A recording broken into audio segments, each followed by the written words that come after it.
बच्चों, कैसे हैं आप सभी। स्वागत है आपका अपने YouTube चैनल दुर्गेश सर की क्लास में। और आज हम बात करने वाले हैं भौतिक विज्ञान के अंतर्गत कक्षा 12 का एक महत्वपूर्ण प्रश्न, जिसके परिभाषा या बीमा या मात्रक के पूछे जाने की संभावना अधिकतर है और उससे संबंधित अन्य जो निगमन होते हैं उनके भी आने की संभावना अधिकतम है। तो हम उसी के बारे में आज बात करने वाले हैं। हमने टॉपिक लिया है वैद्युत फ्लक्स, और वैद्युत फ्लक्स के ही आधार पर हम गॉस की प्रमेय या अनंत लंबाई के तार के निकट वैद्युत क्षेत्र की तीव्रता का व्यंजक, इन सभी को प्राप्त करते हैं। तो सबसे पहले तो हम आज जानेंगे कि वैद्युत फ्लक्स क्या होता है, और फिर हम उम्मीद करें प्रयास करेंगे कि आपके लिए गॉस की प्रमेय का निगमन भी लेके आए। तो सबसे पहले आज हम जानेंगे वैद्युत फ्लक्स। तो वैद्युत फ्लक्स क्या होता है? किसी भी वैद्युत क्षेत्र के भीतर अगर कोई एक काल्पनिक पृष्ठ ले लिया जाए तो उस पृष्ठ से होकर गुजरने वाली वैद्युत बल रेखाओं की संख्या को हम वैद्युत फ्लक्स कहते हैं। तो अब इसमें दो चीज़ें और भी आपको समझनी पड़ेंगी कि वैद्युत क्षेत्र क्या होता है। वैद्युत क्षेत्र ऐसी चीज़ है कि जब भी कोई आवेश हम कहीं पर रख देते हैं तो उसके चारों ओर एक क्षेत्र बन जाता है, जिसमें अगर हम कोई अन्य आवेश को लेकर आते हैं तो उस पर एक आकर्षण या प्रतिकर्षण का बल लगने लगता है। तो उस आवेश को आकर्षण या प्रतिकर्षण के बल का अनुभव होने लगता है। तो उस पूरे क्षेत्र को हम क्या कहते हैं? वैद्युत क्षेत्र। मान लीजिए अगर हम यहाँ पर कोई भी आवेश रख देते हैं प्लस q, तो इसके चारों ओर कुछ एक क्षेत्र बन जाएगा, जिसमें अगर हम किसी भी आवेश को लेकर आएंगे, मान लीजिए यहाँ पर हम क्यू आवेश को लेकर आएंगे तो यहाँ पर क्या होगा? अगर ये सजातीय रहेगा तो प्रतिकर्षण का बल, और अगर ये विजातीय रहेगा तो इस पर एक आकर्षण बल आरोपित हो जाएगा। और तो ये जो पूरा क्षेत्र रहेगा जहां से इस पर बल लगने लगेगा, उसी क्षेत्र को हम क्या कहते हैं? वैद्युत क्षेत्र कहते हैं। और वैद्युत फ्लक्स क्या कहेंगे कि इसी के भीतर, अब ये आवेश हटा देते हैं, वैद्युत क्षेत्र ये हो गया पूरा।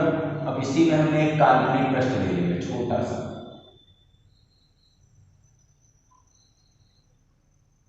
ये हमने पृष्ठ ले लिया dA। अब वैद्युत क्षेत्र है तो क्या होगा? वैद्युत बल रेखाएं निकलेंगी चारों तरफ।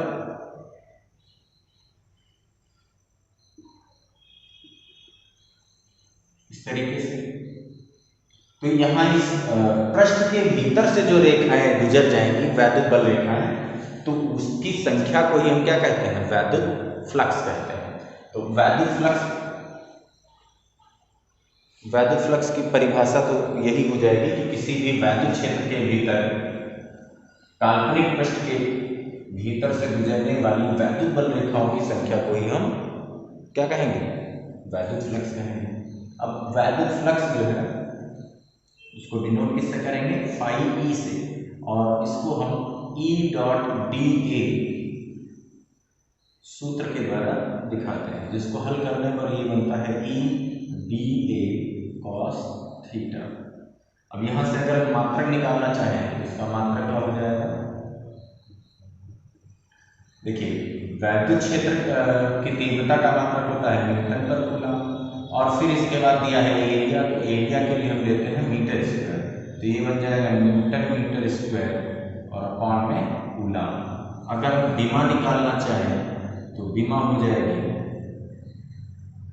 न्यूटन के लिए mLt-2 और मीटर के लिए L2, फिर कूलम के लिए A और T। इसको सॉल्व कर लेंगे तो ये बन जाएगा m, फिर L2 है यहाँ पर, T 1 है तो ये हो जाएगा L3। फिर देखिए 2 माइनस का ऊपर है, ये T ऊपर जाएगा, ये भी माइनस का हो जाएगा, तो T की पावर -2, फिर A ऊपर आएगा, A की पावर -1।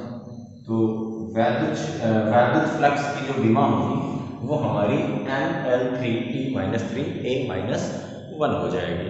ये परीक्षा की दृष्टि से अत्यंत महत्वपूर्ण है। परीक्षा की दृष्टि से इसलिए महत्वपूर्ण है क्योंकि इसमें इसकी परिभाषा भी पूछी जा सकती है, मात्रक भी पूछा जा सकता है, और इसकी विमा भी पूछी जा सकती है। और हम अगले वीडियो में आपके लिए गॉस की प्रमेय का निगमन और उसका कथन दोनों डिटेल से प्रोवाइड करने की कोशिश करेंगे। और मिलते हैं अगली क्लास में। उससे पहले यदि वीडियो आपको अच्छा लगा है तो आप अपने दोस्तों तक इस वीडियो को जरूर पहुंचाइए और वीडियो को लाइक करिए और चैनल पर अगर नए हैं तो चैनल को सब्सक्राइब करिए। मिलते हैं अगली क्लास में। धन्यवाद।